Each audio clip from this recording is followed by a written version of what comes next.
Hey guys, in this video I'm going to show you how to change a handle in Bluesky Social.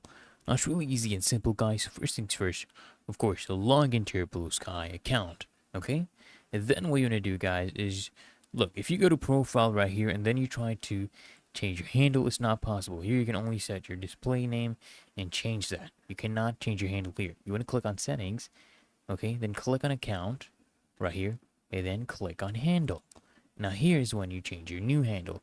So for example, let me do Alice in Wonderland.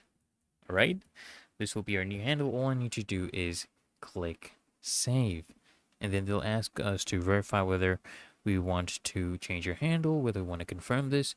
And then basically guys, your handle will be changed, and it's really that easy and simple guys. So I hope this video helped you out guys, and if it did, consider smashing that like button as well as subscribing to frequently asked questions, and I'll see you in the next video.